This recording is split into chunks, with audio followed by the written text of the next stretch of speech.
Good afternoon, Postal family. How's everybody doing? My name is Saeed. Welcome back to the channel. What's going on this Sunday? Well, my topic this morning is USPS lost $22 million. Get this, somebody forgot to update the machine's name. It's a very ridiculous story. Should never happen, and just the state of USPS we're in. It's unfortunate, but other than that, I can't give you any NALC news because there isn't any.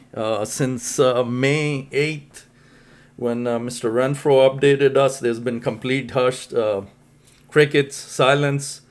So there is nothing updated. The LA convention is on hand. I think starts tomorrow. Yes. But first, if you're new to the channel, my name is Saeed. Postal content is what I do, love to do. Thanks everybody for all the support. Keep giving me the thumbs up, smash that hype button. I love everything you all communicate. The communication is always open. I welcome it, every kind.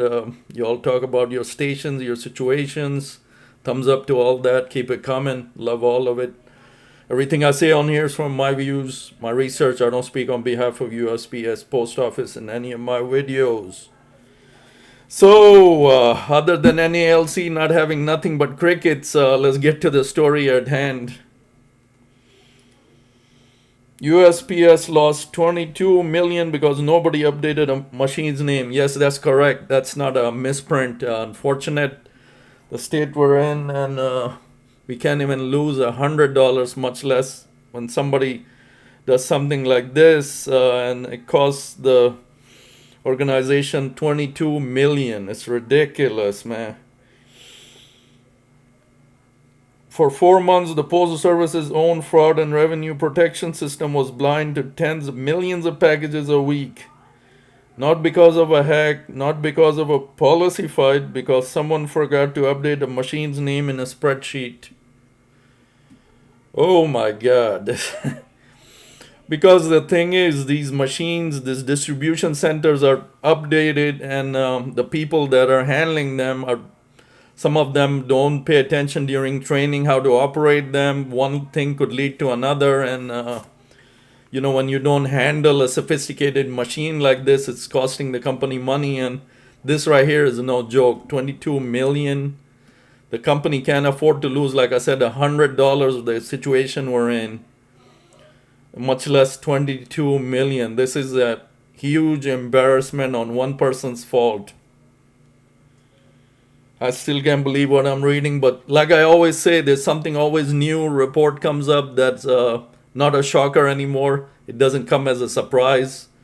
The organization we're in and the people handling these sophisticated machines. A brand new USPS Office of Inspector General report says the single oversight cost the Postal Service $22.6 million in underpaid postage it never collected, and blocked $6.1 million in refunds owed to shippers who overpaid. And here's the kicker: the fix, once someone finally did it, took minutes. Oh my God. Like I said, it's not a surprise. What is APV and why it matters? To understand how this happened, you need to understand what APV actually does. APV stands for Automated Package Verification. It's the system that catches sellers and shippers who lowball their package weight or dimensions to get a cheaper rate. And it's supposed to also catch USPS overcharging people and refund them automatically. Since it launched in 2017, the APV has been a genuine revenue tool for USPS, pulling in over $1.4 billion in short paid postage while returning about $300 million in refunds. Net gain to USPS $1.1 billion. The machine does the heavy lifting here are called Automated Parcel Bundle Sorters, or APBS. These things are workhorses. From October to December of 2025 alone, they handled roughly 49% of all packages eligible for pricing check. and produce 62% of the trusted weight readings USPS relies on for billing. So when something goes wrong with how APBS data reaches APV, that's not a small glitch, that's half the system going dark. The error, a name nobody updated. Here's where it gets almost absurd. These sorting machines weren't always called APBS. Back in the day, they were known as the small parcel and bundle sorter, tracked internally under the code SPBSTS. USPS renamed and upgraded this equipment all the way back in 2011, but the old SPBSTS name stuck around in the tracking and verification systems for over a decade. It wasn't until September 2025 that USPS actually started migrating its systems over to the new APBS name, and that transition sped up in the late February 2026. Nobody added the new APBS name to the APV's list of trusted machines.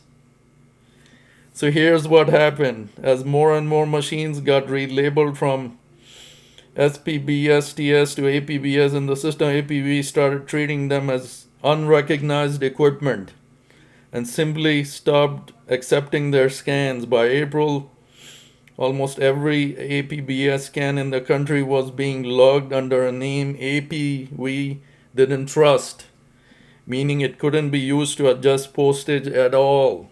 Oh my God.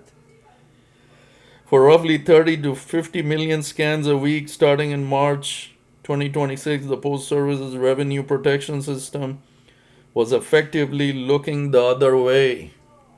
Disastrous, man, disastrous. They knew and sat on it. This is the part that should make every USPS ratepayer's blood boil. This wasn't discovered by the Inspector General after the fact. USPS's own APV development team was warned about the problem in March practically as it was happening. Their response, they admitted they hadn't known about the name change and said, sure, we can just update the trusted machine list. Then nothing happened. By May, in a follow-up meeting, contractors admitted the fix again, described as a simple coding configuration update, still hadn't been made. Management couldn't explain why an issue flagged 2 months earlier was still sitting open.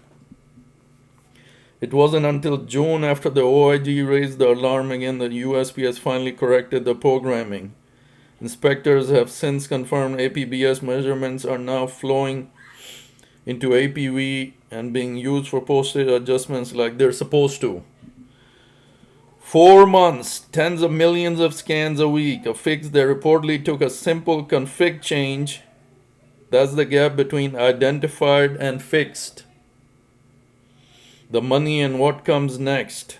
Let's talk numbers. The OIG estimates that between March and May of this year, USPS missed out on $22.6 million in postage. It should have charged for underweight or oversized packages. Failed to identify $6.1 million in refunds owed to shippers who overpaid. So it's not affecting us, this simple mistake. It affected all our shippers that are doing business with us. They didn't get their overpaid refunds. Now that the fix is in, the OIG projects that June 2026 through February of next year, USPS should recover roughly $96.9 million in additional postage and issue about $36.6 million in refunds. But, and this matters, those are future projected numbers from the system working correctly going forward. That is not USPS clawing back the money it lost during the outage. That 22 million gone, uncollected, write it off. And maybe the most damning finding is the whole report. Investigators found USPS had no monitoring process in place to flag when trusted scan volume suddenly changed. Contractors told the OIG they wouldn't even know something like this was happening unless a human explicitly told them. A system moving tens of millions of scans a week, and nobody had a dashboard watching for exactly this kind of failure. That is, well, it's not a surprise, but the thing is, when you miss something like this, how do you know it's not going to happen again in the future? This 22 million is something we just couldn't afford at this point in time. So USPS says it's changing that, promising monthly dashboard reviews, with the manager of acceptance technology services now responsible for catching shifts like this. They're targeting January 31st, 2027 to have new testing controls in place so future machine activations get verified before they go live system-wide. The bigger picture, on its own, 22 million is a rounding error against USPS's annual revenue. But context is everything here. This is an agency that's been openly warned about insolvency by its own Postmaster General, that brought in outside restructuring consultants, and that's under active congressional scrutiny over its finances. Against that backdrop, a 4-month blind spot in one of its own revenue protection systems, sitting unfixed for months after being flagged, isn't just a technical foreknown, it's a symptom. And it cuts both ways for the people actually shipping packages. Some sellers who underpaid got away with it. Others who overpaid never got the refund. The system was designed to send them automatically. Nobody won here except the status quo. So this is a small story on paper, a misrename in data, but it's a pretty clean window on how the Postal Service actually operates day to day. Warned in March, still broken in May, fixed in June only after being called out twice. If you want to understand why USPS keeps finding itself in financial trouble, stories like this want a good explanation as any billion-dollar headline. If you found this useful, you know what to do. You guys always do. Thumbs up for everything, guys. This is insane by all means, but again, it's not a surprise in USPS. The machines are updated. The people are not taking responsibility. When you operate high expensive machines like this, you got to have brains behind this operating. So this simple rename mistake by whoever did it cost the USPS 22 million. Not only that, all our shippers are going to be pissed off because they didn't get refunds of 90 million across all of them. And the ones that underpaid, they got away with it. They won. They cheated the system and got away with it. So they collected on the expense of USPS. So very unfortunate, but again, to each of us, we know it's not a surprise. Things like this is these stories as they come. I'm not surprised anymore, because they're just getting ridiculous. It shouldn't have happened. It should have been caught once the machine was installed, but it wasn't. And now I don't know where USPS is supposed to pay for that. So very unfortunate, and wake-up call to those in charge of these high expensive machinery. Just thought I'd bring the story. It was very once I saw the $22 million loss off of a coding error, just thought I wanted to share that. Other than that, our good old Mr. Renfro is putting the suit on, the tie on right now, getting ready like he's going to a fashion show, as he always does, with that glowing smile, making all that money off of us. So another negotiations period for Mr. Renfro.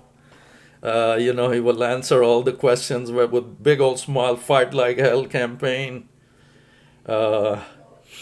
He hasn't shared anything since May 8th of this year. Now it's August, and the LA convention is here. We went into mediation, 60 days. Crickets. All crickets right now going on in the NALC world. No transparency whatsoever.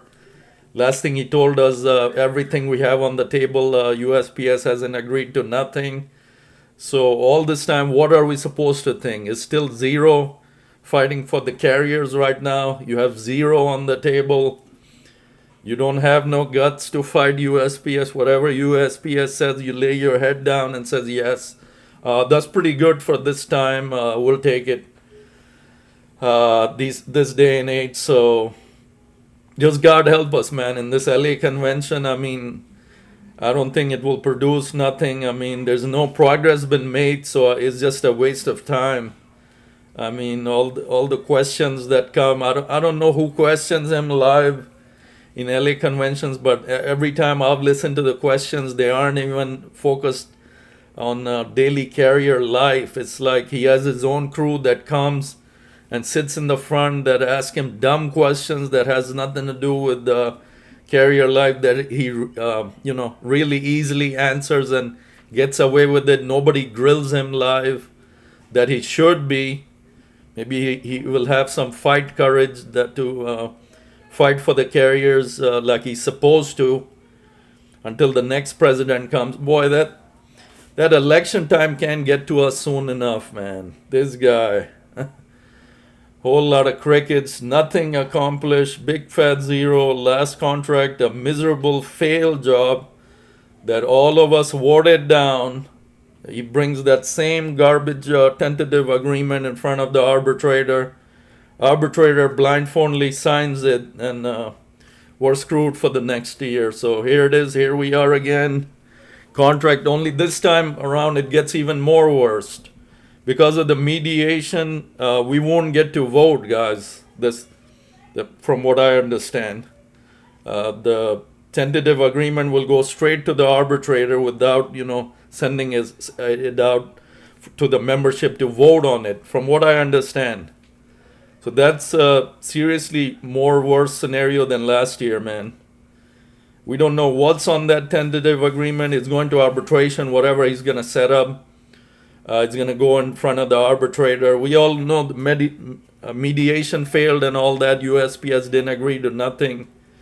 So all these crickets, nothing is transparent what he's putting on there, what he's going to present to the arbitrator. This LA convention, I'm just looking past it. It's nothing but a waste of time and our union funds money. He ain't going to answer nothing. He's just going to beat around the bush like he always does. And I don't know, I got hope for arbitration a little bit, but if the arbitrator is the same, it's not bad at all. It's not good news. It's very bad for the carriers right now, because we won't see anything that he has made up, any kind of contract. It's not going to be voted on. It's going to go directly to the arbitrator. Part of me says, I hope I'm wrong. I'm saying this because we need to vote on whatever he comes up with. But because of the mediation that failed, I don't know how that works. It's going to go directly to arbitration. So that's it. Convention, like I said, few hours away on Monday starts. And it's going to be live on all the NALC channels. Mike Cariff and them. Henry and them are also, gonna progress it live. We're gonna follow the progress, if any, it's made day to day. So we're gonna praise some good news, something win for the NALC carriers, and move on from there. Okay, guys, that's it. Just saw this 22 million. Wanted to share this story that post office lost, disastrous, and but not in any shape or form surprise. Things like this happen in our organization. No accountability, no responsibility, and it is what it is, man. That's what we work with. So until next time, this is it. I'll keep tabs. LA convention starting tomorrow. Get some answers out of rent fraud, and we'll move from there. Take care, guys. Stay good.